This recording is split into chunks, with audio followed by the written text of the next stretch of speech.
Очень классный телефон, страшно его так бросать. Опа! И... Он жив!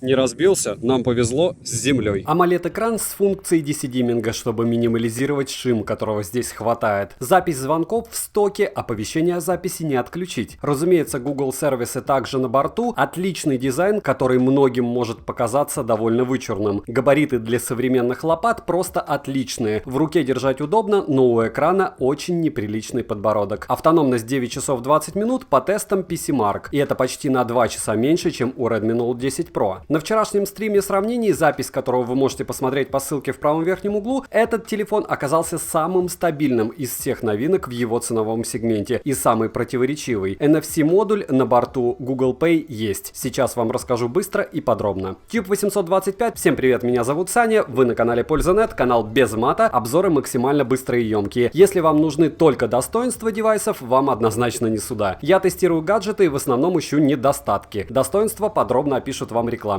Подписывайтесь с лайком, и теперь 10 основных фактов про телефон Realme 8 Pro. 10 минусов будут в конце, даже больше. Первое. Упаковка не поменялась, комплект тот же. Зарядка на 65 Вт, как и в Realme 7 Pro. Чехол, кабель для зарядки, документация и телефон. Что приятно, на телефоне красуется заводская защитная пленка, но, к сожалению, она по мне здесь не особо полезна. От того, что царапинами она покрывается моментально, как и пылью. Ее нужно или менять, или просто сразу снимать. Второе. Экран AMOLED, разрешение Full HD+, плотность пикселей 409 dpi, и вам не просто будет хватать его яркости, она здесь еще и с запасом. И я помню про печальные 60 Гц, мое к этому отношение неважно. Лучше 60 Гц без лагов, фризов и рекламы, чем 120 с глюками, остаточной картинкой и остальными прелестями, которые встречаются у его некоторых конкурентов. Да, и пиковая яркость здесь 1000 нит, пусть и не максимально на рынке, но достаточно для того, чтобы сказать «хороша». Плюс, в отличие от того же Redmi Note 10 Pro, здесь есть нормальная обычная функция Always On Display, не на 10 секунд, как у Xiaomi-тов. Да, и частота отклика 180 Гц позволяет играть очень даже комфортно. Автояркость работает по мне неплохо. Третье. Разблокировка по лицу отрабатывает просто отлично. Что не сказать на данный момент про сканер отпечатков пальцев в экране. Это самая худшая работа данного типа устройства, которая мне встречалась. Может не воспринимать отпечаток 9 из 10 раз, при том, что на один палец завести несколько отпечатков, как мы любим такой лайфхак, чтобы наверняка быть распознанным, нельзя. При том, что с третьего раза после удаления всех отпечатков без всяких обновлений системы, сканер стал работать молниеносно и без глюков. Но эмоций вначале было через край. Есть разблокировка по лицу, с закрытыми глазами экран не разблокируется, что хорошо. Четвертое. Автономность 9 часов 22 минуты. И учитывая, что батарея в девайсе всего на 4500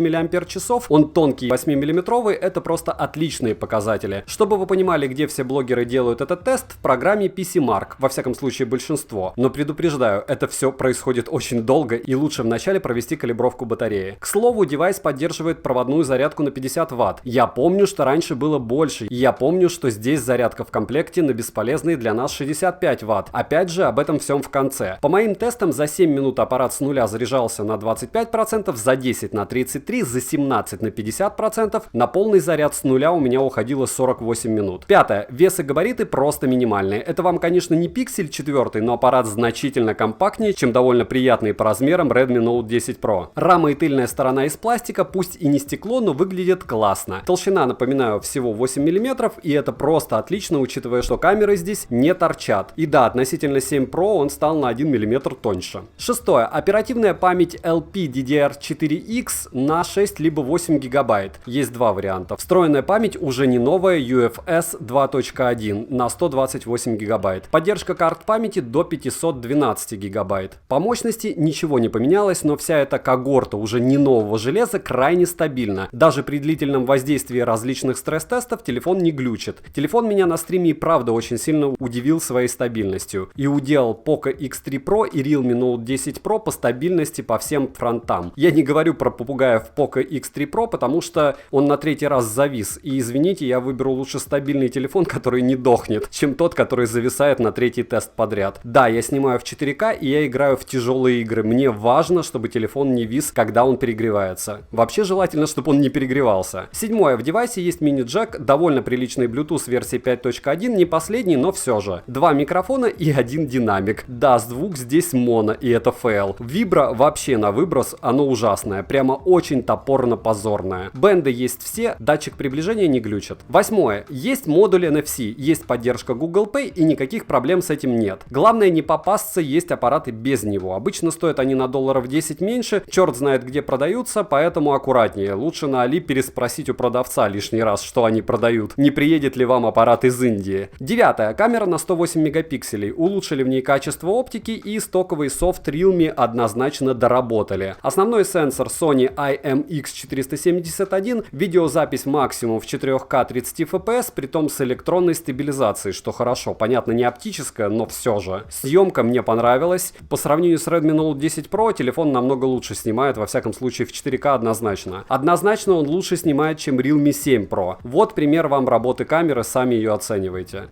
Realme 8 Pro 4К 30 FPS, проверка автофокуса. И сверхширик, кстати, здесь не работает во время съемки видео в 4К 30 FPS. Стабилизация электронная меня по большому счету устраивает. Как пишет звук, вы сейчас слышите. Как снимает картинку в практически идеальных условиях, вы сейчас видите. Realme 8 Pro фронталка. Фронталка снимает максимум в 1080p 30 FPS. Фронталка стала хуже, чем в Realme 7 Pro. Во всяком случае по спекам, потому как она снимает, уже увидите сами. Я думаю, что они программно что-то вывели, и поэтому сенсор поставили попроще, но может быть постабильнее. Realme 8 Pro, пример работы видеокамеры. Увеличиваю в X10. И по большому счету, если снимать не с двух рук, а со штатива, может быть, картинка даже не будет плохой. Но не очень плохой. На телевизоре, конечно, смотреть будет не особо приятно, но с одной стороны, с другой стороны, что-то разглядеть можно.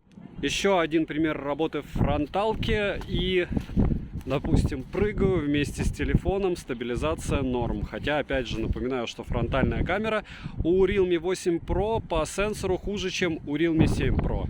Но по работе не похоже вообще, что хуже. Пример съемки видео на Realme 8 Pro. Снимаю одной рукой. Стабилизация в 4К 30 FPS электронная, не оптическая. Но по мне даже очень неплохо. Сейчас посмотрим, что тут с автофокусом. Дерево. Не дерево. Дерево. Не дерево. Ну, в общем, неплохо. Не супер, но и неплохо. Если пробежаться чуть-чуть, все равно снимает.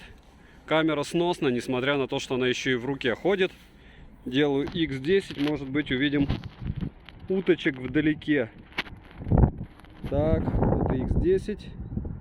Уточек не видно. А они есть. Нет, их нет. Поэтому их и не видно. Возвращаемся в исходную точку.